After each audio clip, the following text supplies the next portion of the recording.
Hello everyone. Let us discuss the components of a good lesson plan.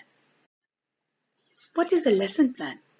A lesson plan is a predetermined plan of conducting a lesson for the students according to the teacher and is subject specific. It helps to create an effective teaching in the class and fruitful learning by the students when using suitable methods and resources. Why do we need it? A lesson plan helps the educator to break down each lesson into a defined flow with specific classroom activities and gives them a schedule they can stick to. Also, it gives the regular teacher confidence, knowing that the class time is being used effectively. It is a step-by-step guide in maintaining a standard teaching pattern, which also provides teachers with learning objectives, quality questions, supplies, and related activities. How does a lesson plan help a teacher?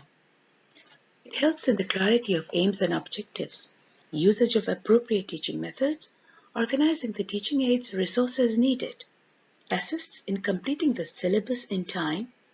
It bifurcates the yearly syllabus across the whole session, where it's divided into half-yearly, next monthly, then weekly, and finally into daily units.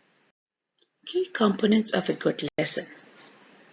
The first thing is that the title or the topic, the name of the lesson or the topic should be mentioned along with the page numbers. Next, the day and date should be written along with the lesson timings, and don't forget to mention the class and grade. It should be clearly mentioned as the objectives differ according to the age of the learner. Prior knowledge. That's the third point. Before beginning the lesson, the teacher can set the stage for the learner by checking the prior knowledge with a few discussion points. Next are the main objectives.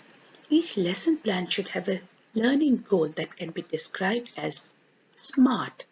That is, S for specific, M for measurable, A for attainable, R for relevant, T for time bound. There are certain standards that has to be followed. The plan should be made as per the curriculum of the specific state, board, rule, and standards. Next is sequencing or direct instruction. It explains how the concepts of the lessons will be presented to the students. There will be a beginning, middle, and an end as per the sequence of events. It is a meaningful and logical way to organize the lesson. We also have assessments. It is to know if the learning objectives have been met or not. Various techniques are used, for example, quizzes, direct comprehension, short presentations, group activity, written assignments, and drills.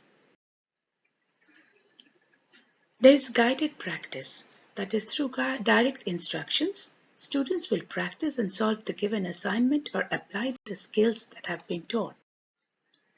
Next is independent practice, which has to be done through assignments, which the students will do on their own, and it will demonstrate if the learning outcomes have been met or not. Various materials and resources are needed. The teaching aids or the materials required to achieve objectives of the lesson plan. They are books, stationery items, videos, worksheets, PowerPoint presentations, many more. We have to keep the differentiation in mind. Keeping in mind the diverse learning styles of the students, differentiation of instruction should be included. It should be done through process, content, and assessment.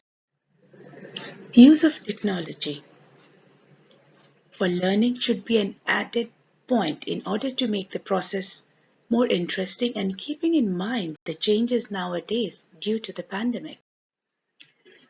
Written assignments and homework. These homework assignments are added for self-assessment and independent practice. It also helps the students to retain the learning and its application.